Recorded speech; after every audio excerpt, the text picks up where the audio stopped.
Hi, everyone. Welcome to The Breakdown. I'm Diane Macedo.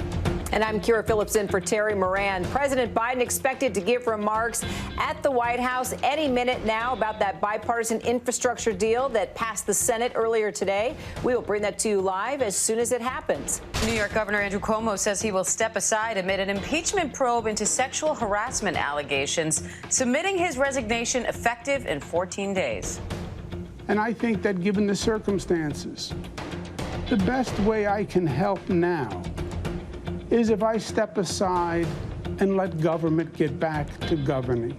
The governor is still not backing down, saying the allegations he sexually harassed 11 women have no credible factual basis. We'll break down what's next for Governor Cuomo and the country. Meanwhile, the Senate passed the bipartisan infrastructure bill, sending it on to the House. But while President Biden is calling for the bill to hit his desk as soon as possible, House Speaker Nancy Pelosi has said she has no intention of bringing it to a vote until Senate Democrats also pass a $3.5 trillion budget focused on battling poverty and climate change. We'll hear from a member of the White House Economic Council about what the bipartisan bill could do and where it goes from here. And Louisiana now has the country's highest rate of new COVID cases per capita. New Orleans' famous Jazz Fest, scheduled for October, now been canceled 2 years in a row. The state's Republican Congressman Steve Scalise just got his second dose of the vaccine. He's urging others in his state to get their shots, too. We'll talk to him about the push to vaccinate America and whether a mandate is necessary. That's straight ahead. But we begin with the embattled New York Governor Andrew Cuomo announcing his resignation following sexual harassment allegations. Here's the governor earlier today. And I think that given the circumstances, the best way I can help now is if I step aside and let government get back to governing. And therefore, that's what I'll do, because I work for you. And doing the right thing is doing the right thing for you. Because as we say, it's not about me, it's about we. Kathy Hochul, my lieutenant governor, is smart and competent. This transition must be seamless. We have a lot going on. I'm very worried about the Delta variant, and so should you be. But she can come up to speed quickly, and my resignation will be effective in 14 days.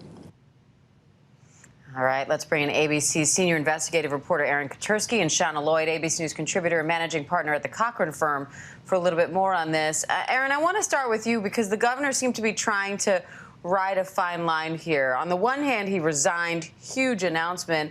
On the other hand, he's still denying these allegations. And we heard that from both he and his attorney, who not only went after the investigation itself, the investigators who conducted it, but also in a certain sense, the women who brought forward some of these accusations. What do you think? It was a very deliberate statement, and I think it really gave us a window into Governor Cuomo's thinking.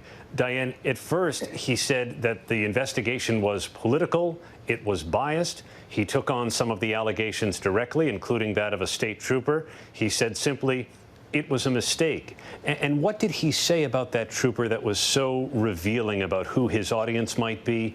He said that if he touched her as alleged across her back or on her stomach, that he did it mindlessly, that he wasn't thinking about it. And that seemed telegraphed, to me anyway, to be aimed at some of the police agencies and district attorneys who are now investigating Cuomo's conduct, as if to say there was nothing intentional here. And so he clearly has an eye on things beyond his own political ambition at this point. We're going to get straight to the President of the United States, touting that vote today in the Senate. Actually, Vice President Kamala Harris first. It's been clear that every day, in every way, our administration will work on behalf of the American people. And this has been true as we delivered historic relief through the American Rescue Plan to families and small businesses, as we continue the fight to pass legislation to protect and strengthen the sacred right to vote, and as we continue the work to strengthen our nation's care economy. And this is true today, because today we move one step closer to making a once-in-a-generation investment in our nation's infrastructure. Today, Democrats, independents, and Republicans in the United States Senate passed the Infrastructure Investment and Jobs Act. So let me describe just a little bit about why this bill is so important. It is an investment in the roads and bridges we drive on every day to get our kids to school. It is an investment in the public transit we rely on to get to work. It will mean people in our nation won't have to drink water from lead pipes or go to a fast food parking lot to get high-speed internet. This bill will also establish a national network of electric vehicle chargers that the president has been fighting for a long time, and build toward a national fleet of electric school buses. And the way I see it, an investment in infrastructure, it provides people with what they need to get where they need to go. This bill that passed the Senate today gives people what they need to get where they need to go. And it will do that while also creating millions of good union jobs for our nation's workers. It will do that while also helping our nation's businesses compete worldwide. And so just so we are clear, we are not going to raise middle-class taxes to pay for it, because that's what the president promised, and that is what we must deliver. This afternoon, I was proud to preside over the Senate vote, and I want to thank the senators who worked together to pass this bill. I also thank the members of the House who will now work to get this bill to the president's desk. And first and foremost, we would not be here today were it not for the leadership of our president, Joe Biden. Mr. President, from the very start, you welcomed ideas. You welcomed debate. You welcomed Democrats and independents and Republicans to meet with us in the Oval Office. In those meetings, I watched as you listened. In those meetings, you deliberated. You were determined to bring all sides together and to deliver real results for the people of our nation. And I know that even after this vote, our work will not stop. Even when you sign the bill into law, our work will not stop. We will never stop working on behalf of the American people. So thank you, Mr. President. Thank you, thank you. And now it is my great honor to introduce the President of the United States, Joe Biden. Thank you very much.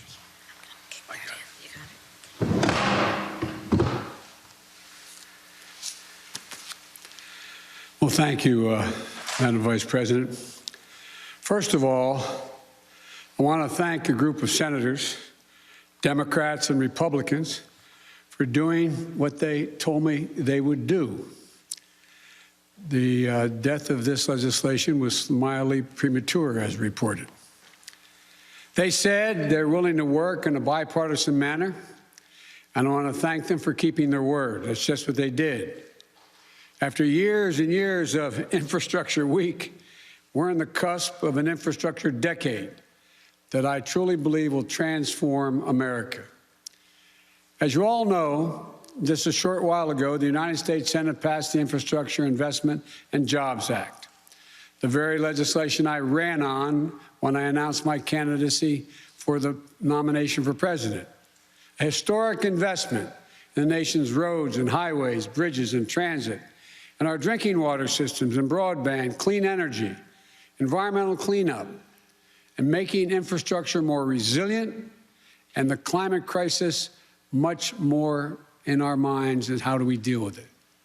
You know, we're poised once again, and I mean this in a literal sense, to make the same kind of historic investments that have so often made it possible for America to build the future and allow us to outcompete the rest of the world.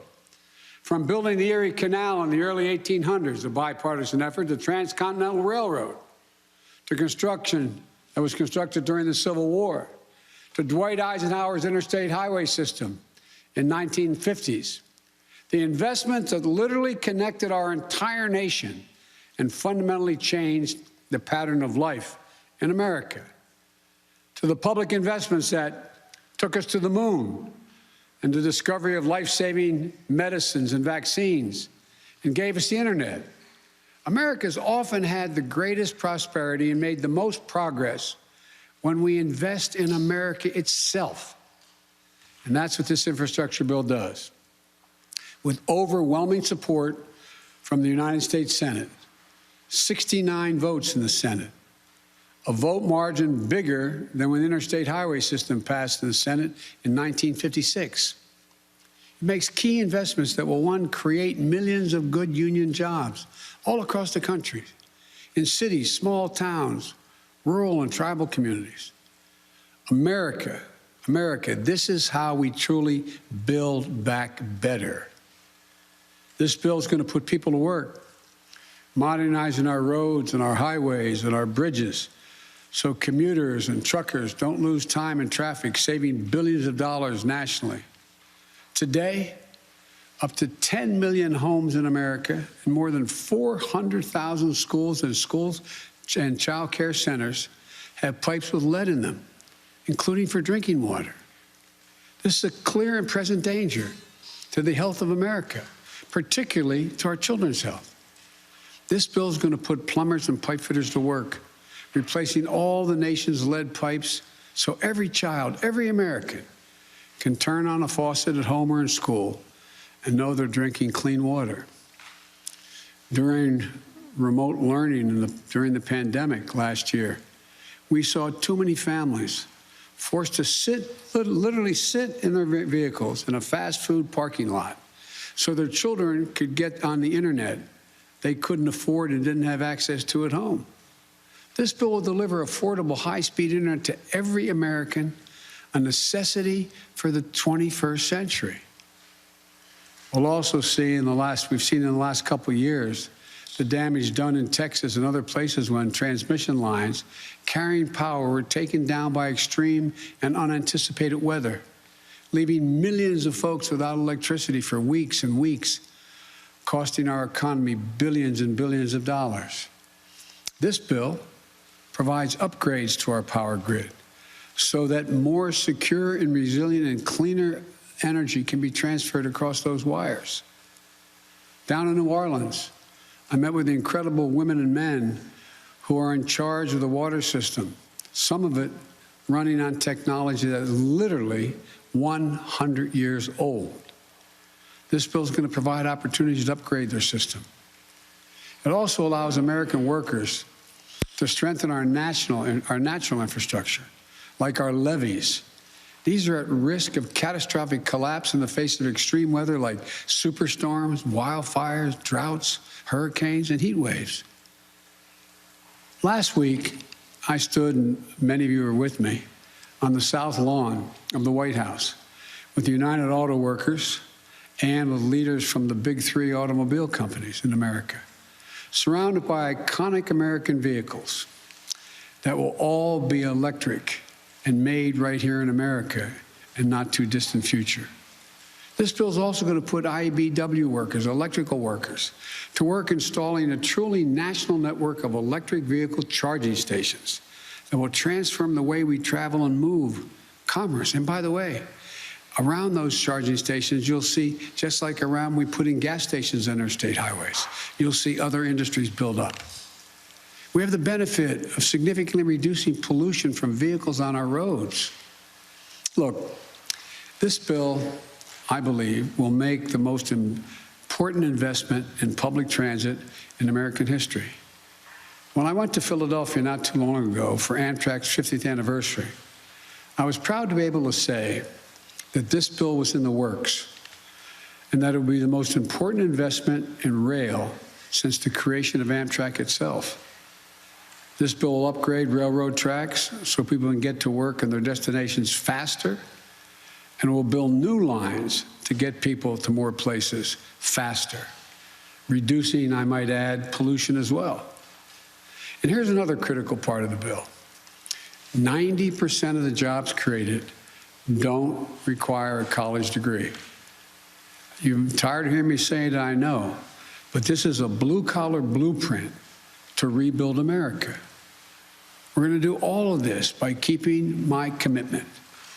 We will not raise taxes by 1 cent on people making less than $400,000 a year. Everyone from union to business leaders to economists, left, right, and center, believe the public investment contained in this bill will generate more jobs, higher productivity, higher growth for our economy over the long term. Forecasters on Wall Street project that over the next 10 years, our economy will expand by trillions of dollars, and it will create an additional 2 million jobs a year beyond what was already projected. Good-paying jobs all around the country. Experts believe the majority of the bill's benefits will flow to working families. Faster commutes, cleaner water, less expense, available and affordable internet. These are the things that working families need. At last week's job report shows our economy is recovering at a record rate. 934,000 new jobs created in July. It's going to go up and down, but 4 million jobs created since I took office. This bill is going to help make a historic recovery a long-term boom. Folks, above all, this historic investment infrastructure is what I believe you, the American people, want, what you've been asking for a long, long time. This bill shows that we can work together. I know a lot of people, some sitting in the audience here, didn't think this could happen. This bill is declared dead more often than anyway. That bipartisanship was a thing of the past. From the time I announced my candidacy, about bringing the country together and doing things in a bipartisan way, it was characterized as a relic of an earlier age. As you may well remember, I never believed that, and I still don't.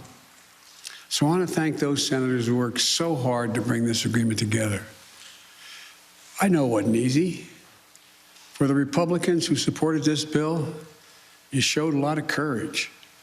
And I want to personally thank you for that. And I've called most of you on the phone to do just that.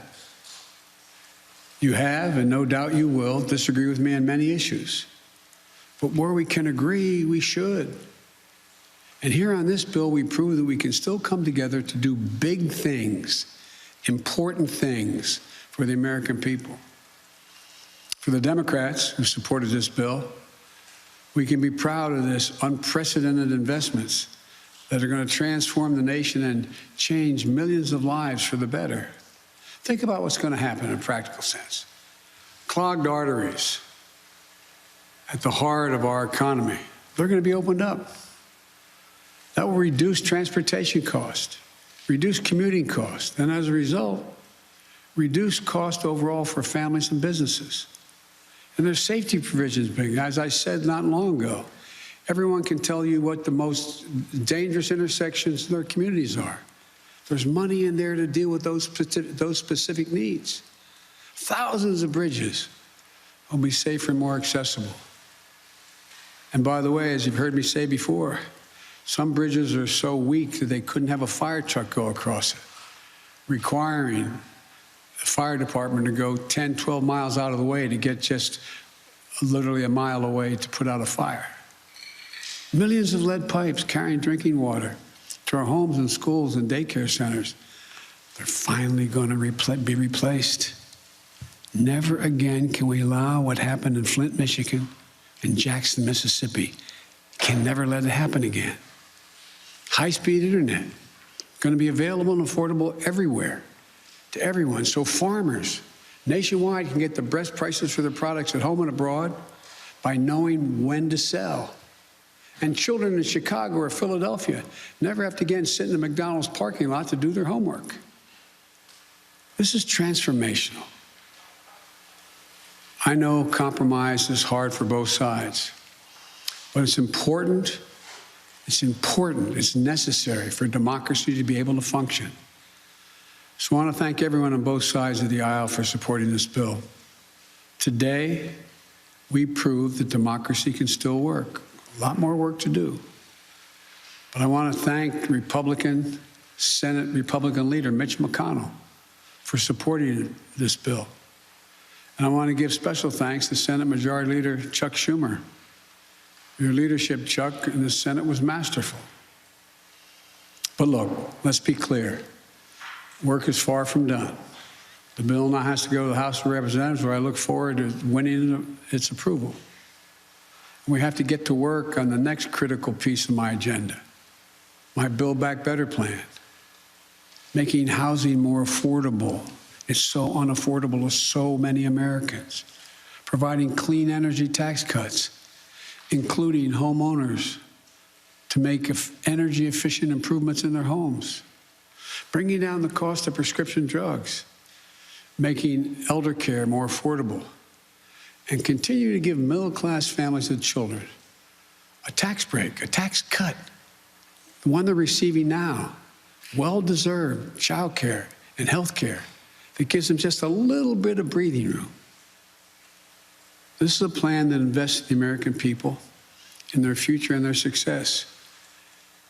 And it will be paid for by having the largest corporations, including 55 of them, who didn't pay a single penny in federal income tax, and the super wealthy to begin to pay their fair share. I want you to be able to be millionaires and corporations do incredibly well. But this isn't going to change anything for you. You'll still have your 3 homes. You'll still have whatever you need. And corporations will continue to do well. I have more to say about this later as the Senate continues work. But today, I'm happy to mark this significant milestone on the road toward making what we all know are long overdue, much needed investments in basic, hard infrastructure of this nation. I truly believe that this bill proves the voice of the people will be heard, and we can all come together to make a difference in people's lives.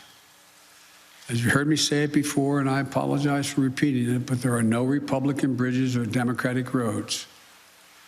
This is a moment that lives beyond the headlines, beyond partisan sound bites, beyond the culture of instant outrage, disinformation, and conflict as entertainment. This is about us doing the real hard work of governing. This is about democracy delivering for the people. This is about winning the future. It's about doing our job. This is about building an economy from the bottom up and the middle out, giving everyone a decent chance at a decent life. And by the way, when the bottom and middle do well, the wealthy do very, very well. Nobody gets hurt. This is what I call governing and government doing its job, ensuring everybody's better off. As I've said many times, and I'll say it again today, we are the United States of America. And there's nothing we can't do if we do it together. So thank you. God bless you all, and may God protect our troops. Mr. President, your reaction to Darlene of AP. Darlene, AP. Yes, thank you. What is your reaction to Governor Cuomo's his announcement that he's stepping down? You called on him to resign. Did you think he would? I respect the governor's decision, and I respect the decision he made. Mr. President, how concerned are you right now about children in schools, given that 94% of children, many of them unable to get vaccinated because they're too young, have now tested positive? What are your concerns, and how concerned are you that schools will not be able to stay open as you've asked for? My concerns are deep, and I'm very concerned. And we all know why. Look, I understand that there are millions of people who decided, adults, who decided not to get vaccinated. And I understand that to badger those folks is not likely to get them to move and get vaccinated. But But I also understand that the reason children are becoming infected is because in most cases they live in low vaccination rate states and communities, and they're getting it from unvaccinated adults. That's what's happening. And so my plea is that for those who are not vaccinated, think about it. God willing, the FDA is going to be coming out in a reasonable time frame to say this vaccine is totally safe. We've seen millions of doses around the world, 1 billion doses already. And we know how it's transmitted. And one of the things that I find a little disingenuous, when I suggest that people in zones where there is a high risk wear the mask like you all are doing, I'm told that government should get out of the way and not do that. They don't have authority to do that. And I find it interesting that some of the very people who are saying that, who hold government positions, are people who are threatening that if a school teacher asks a student if they've been vaccinated, or if a principal says that everyone in my school should wear a mask or the school board votes for it, that governor will nullify that. That governor has the authority to say you can't do that. I find that totally counterintuitive and, quite frankly, disingenuous. Do you have presidential powers to intervene in states like Texas and Florida where they are banning mask mandates? I don't believe that I do thus far. We're checking that. But there are on federal workforce I can.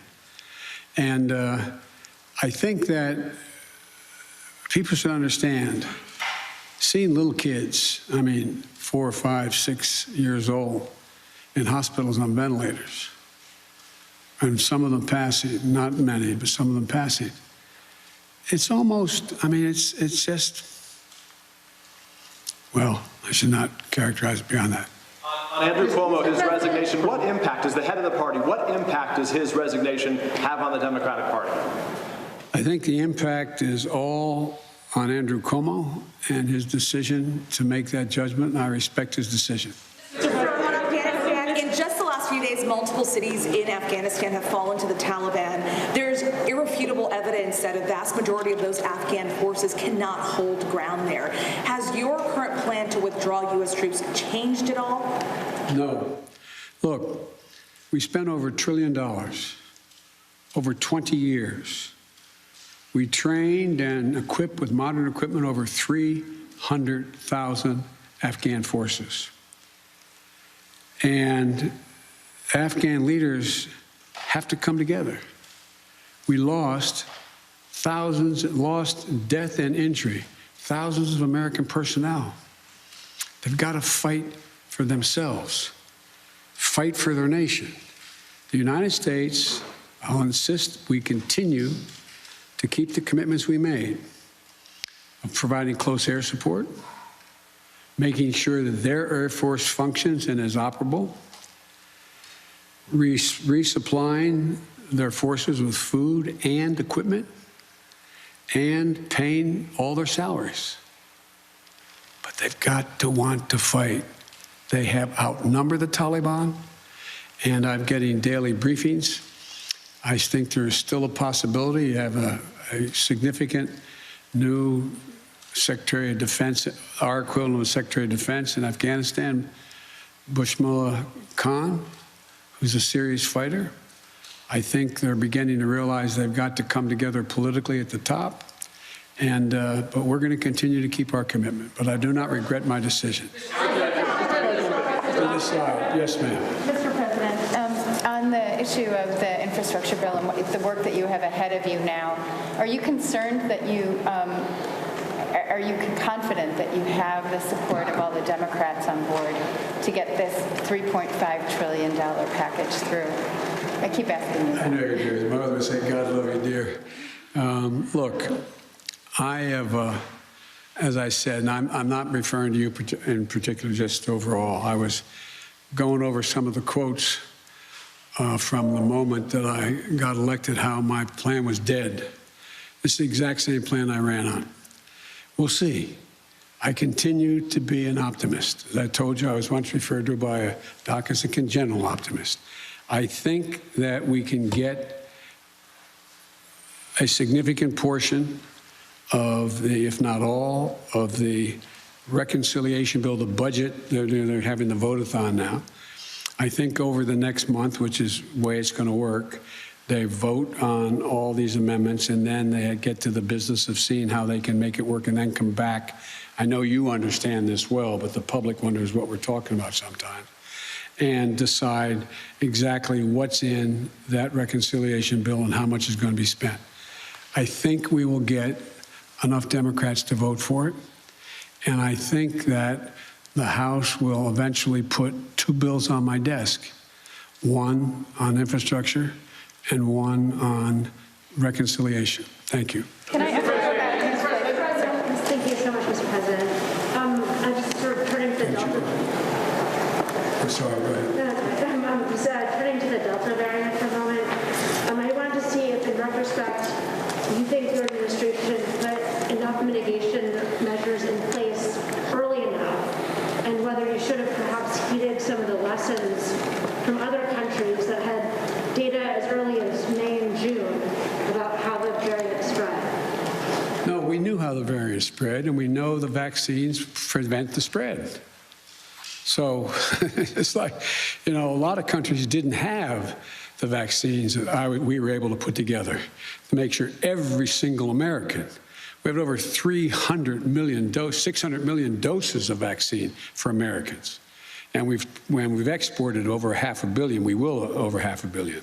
So we knew what is disappointing is that more people were not willing to take the vaccine.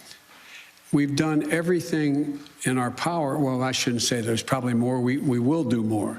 But we continue to try to make the case to the American people who haven't taken the vaccine that it's in your interest, can save your life, and can fundamentally impact on the lives of your children or people you love. Now, one of the things that's happening, as bad as things have gotten, the death rate is 1/50th, or don't hold me to the number, but significantly lower than when I inherited this job. When I inherited the coronavirus pandemic, when I first got elected. So the thing that I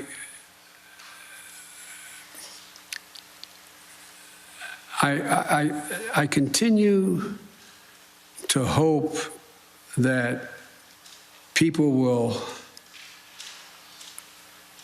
overcome their fears, because their fears are based on, some are just as a political statement, but very few.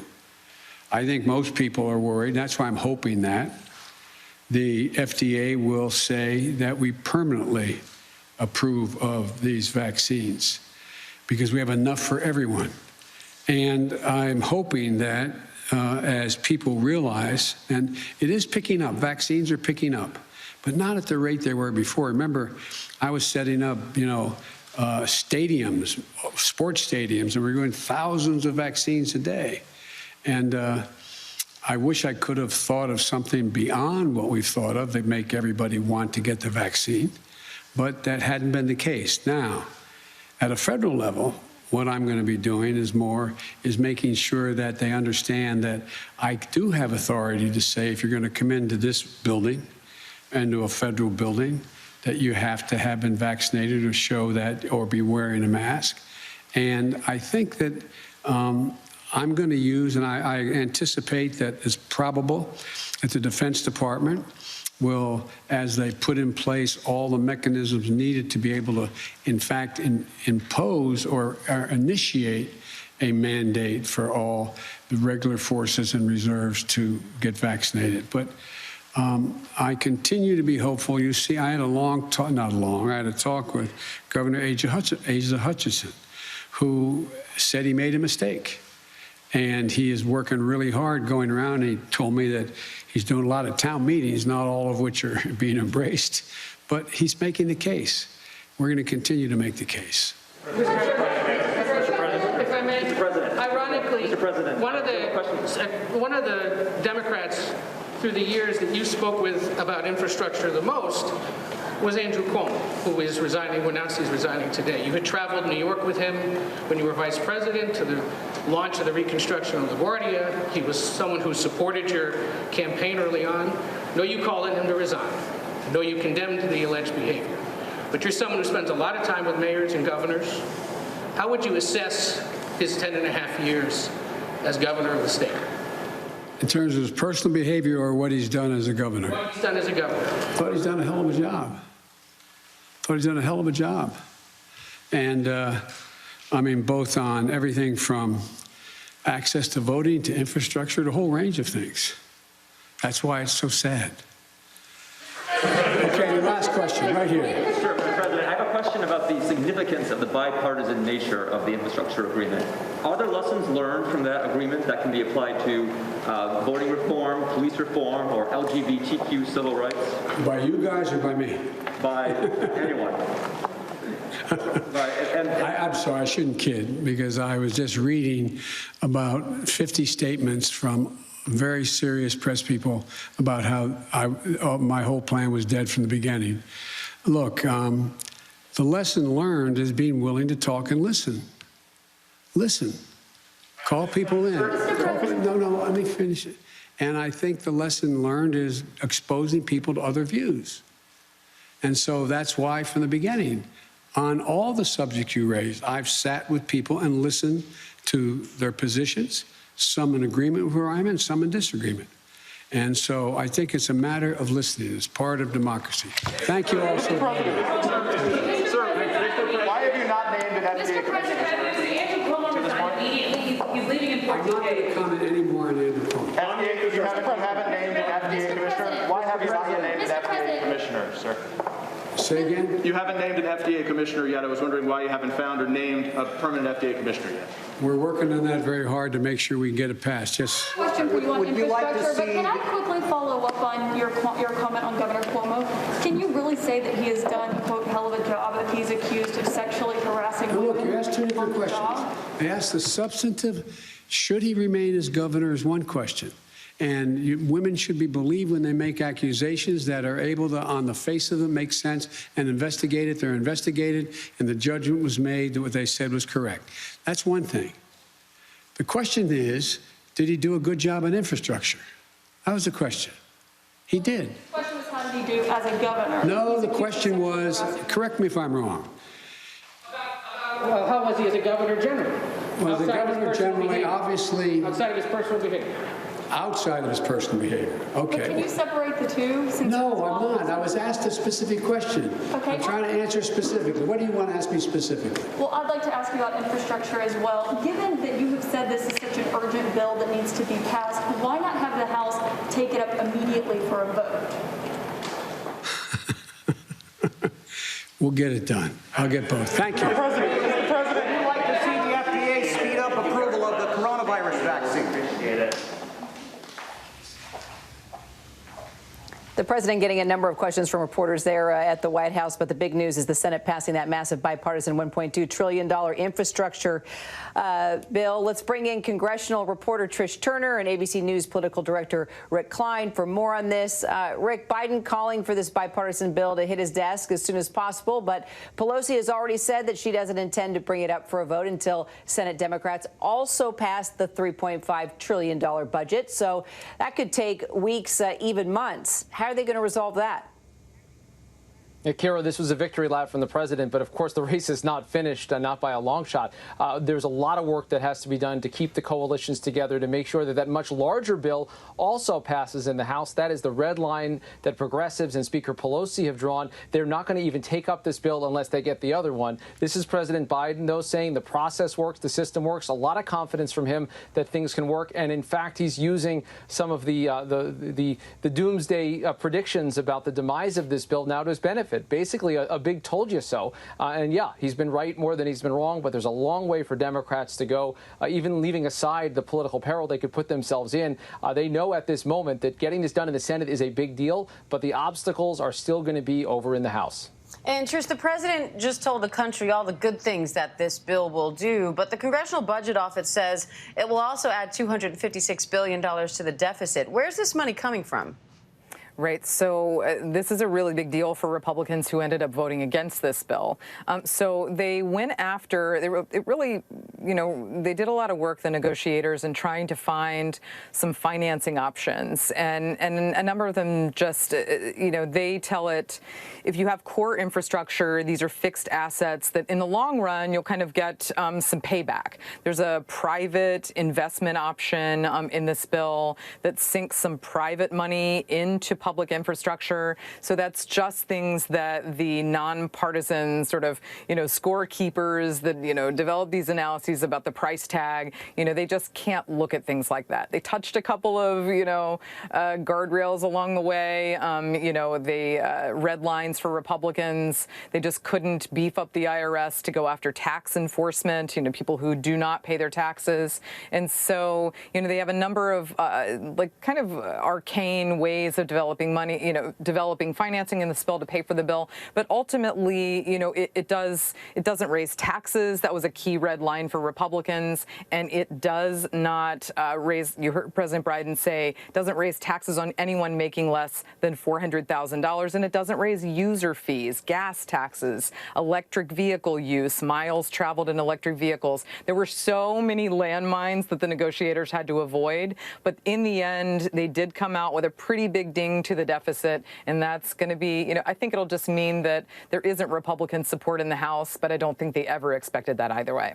And Rick, in the end, this is also still tied to that $3.5 trillion budget resolution that has zero Republican support. So how much is this really a win for bipartisanship? Well, President Biden almost sank the whole deal when he linked the two packages explicitly. They are, though, linked in the minds of many House progressives. And the fact that we won't even have a vote in the House until that bigger package is on the move tells you exactly where things stand. But I think the achievement of the day, getting 19 Senate Republicans to join with all the Democrats, I think Biden's right in saying that not a lot of people thought that was possible. To get even Senator Mitch McConnell, to get senators from places like Nebraska and Mississippi and Idaho and Alaska all on board voting with the Democrats, that's a big deal in today's Washington. And Biden was largely right about that. Now, the process is messy, and they're making a mistake, I think, in thinking that they're already in the end zone. But this is a major step along the way, and I think Biden is right to be able to champion this and to try to use this even as a bigger argument to say, look, this is an example to the American people that we're listening as an administration and that democracy can still work. And Trish, as you've pointed out, the Senate parliamentarian could decide that some of the items in that budget resolution are against the rules. So what could be dropped?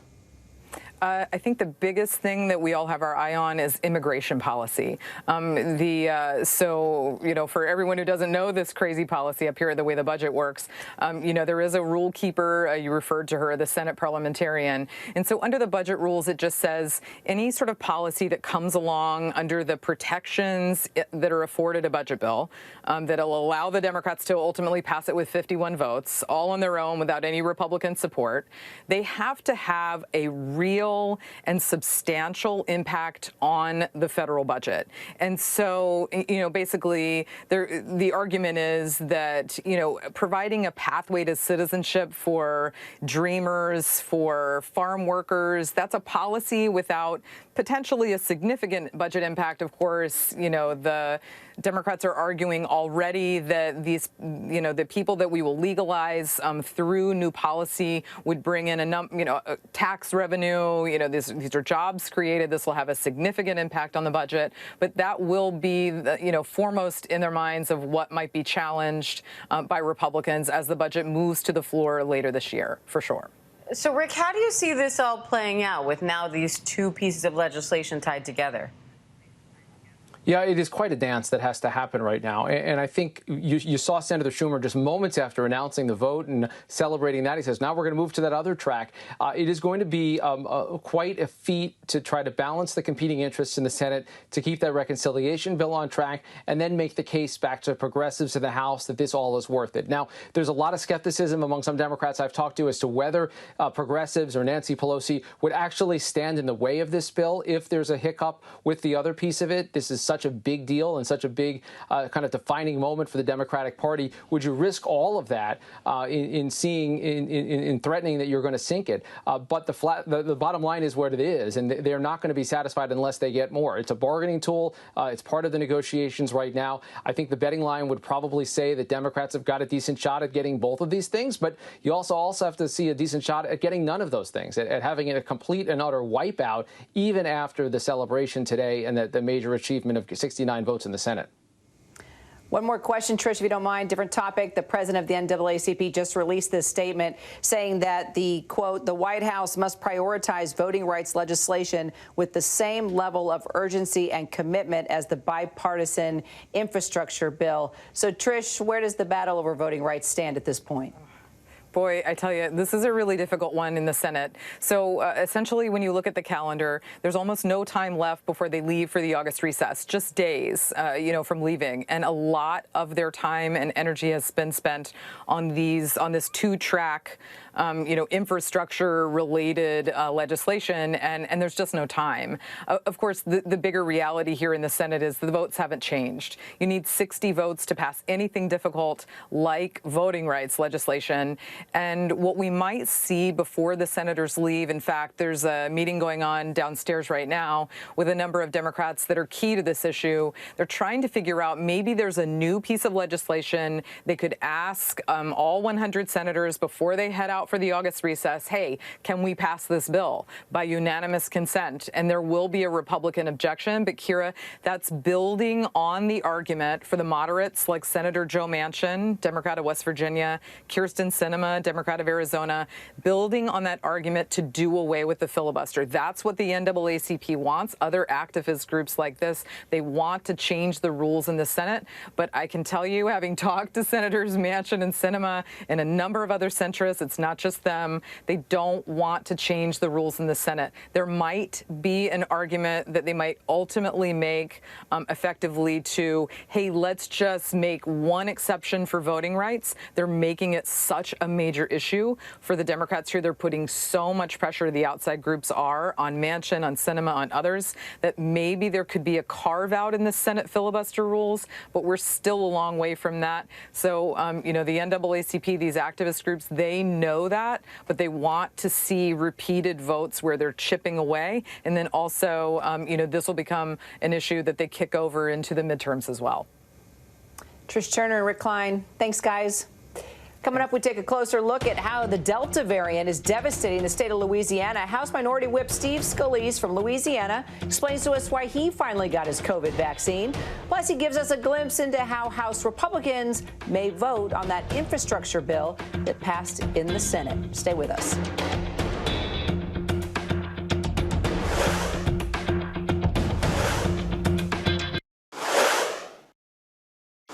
Now to the latest on the pandemic as the Delta variant causes surges around the country now. One state that's been hit particularly hard is Louisiana, which has the country's highest rate of new COVID cases per capita.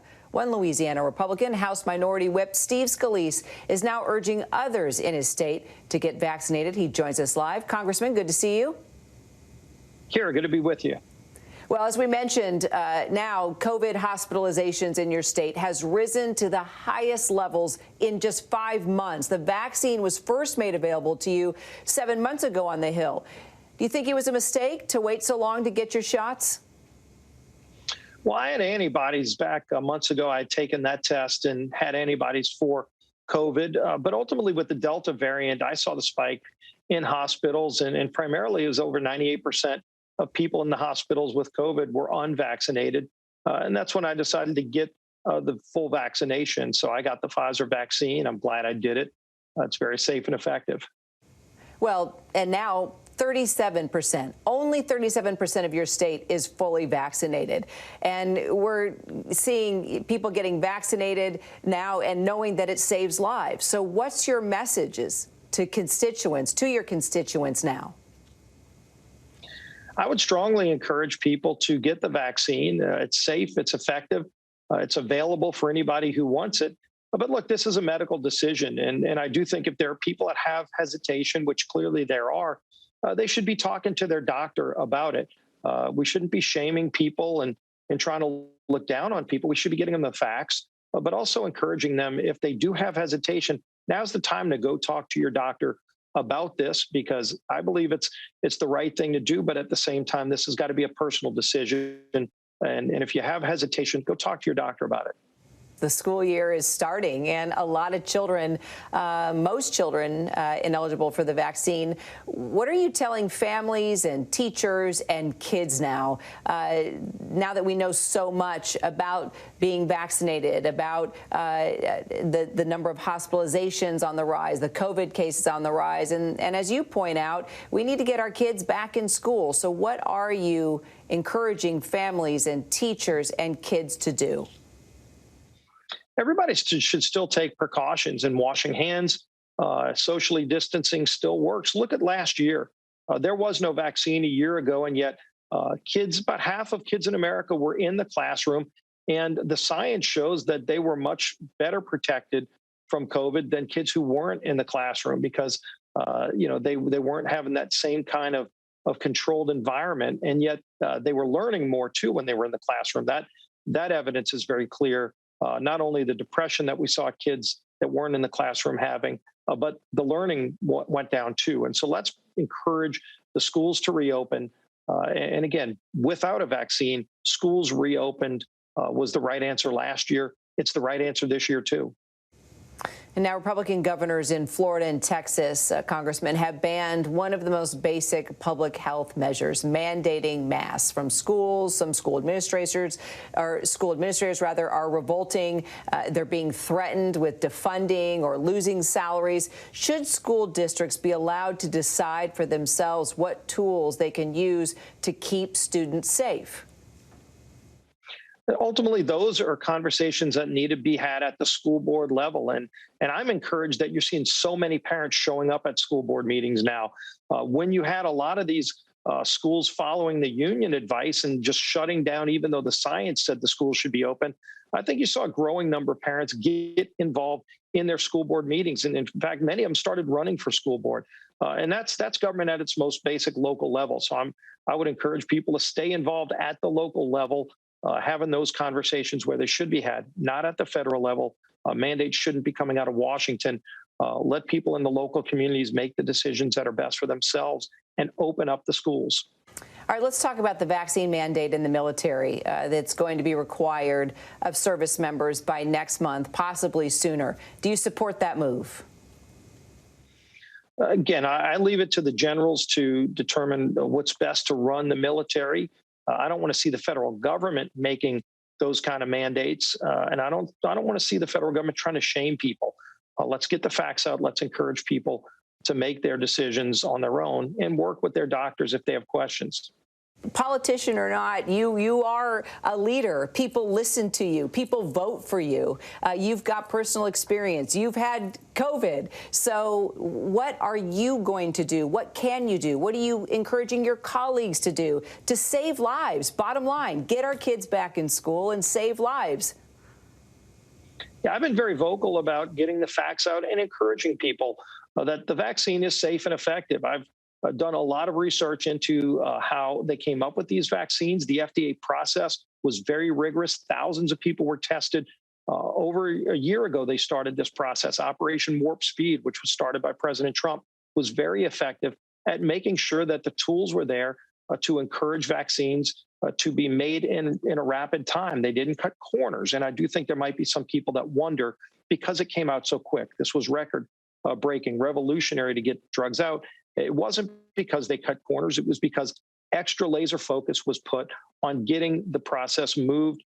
Red tape was eliminated so that you could get people tested. And ultimately, the test proved successful and the vaccine's effective.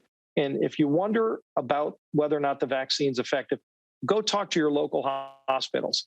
All of our local hospitals are seeing an uptick, not in vaccinated people, but in unvaccinated people. Again, in the New Orleans community, about 98% of the people in the hospital for COVID are unvaccinated. That should tell you right there that the vaccine works.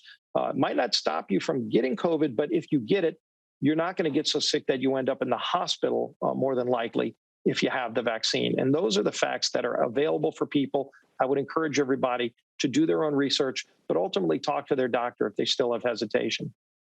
And unfortunately, we have witnessed people losing their lives because it's too late and they can't get vaccinated. They got to the point where it won't help them at any point, unfortunately. And that's a story that we're continuing to cover now.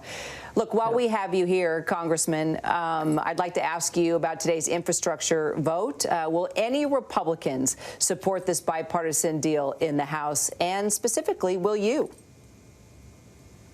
Well, I don't support this bill because it's less about infrastructure and more about taxes and spending. And Speaker Pelosi made that very clear when she linked the two bills together. And even President Biden backed her up and said that the two bills will ultimately be linked together. And when we talk about the two bills, infrastructure is one small piece. There is a whole lot of spending that has nothing to do with infrastructure. And there are going to be tax increases that are going to hurt jobs. It's going to hurt middle-class families, and it's going to lead to higher inflation. We're already seeing too much inflation because of Washington's out-of-control spending. You add $4.5 trillion on top of it. It's only going to lead to higher costs for things that we all buy when we go to the grocery store, when you go buy gas at the pump. All of that is going to hurt hardworking families in America. So, no, I don't support that. Congressman Steve Scalise, appreciate your time today. Kira, great being with you. Thanks. And that does it for us here on The Breakdown today. Thank you so much for joining us. I'm Diane Macedo. And I'm Kira Phillips in for Terry Moran. We'll see you back here at 3 p.m. Eastern tomorrow. Have a great day.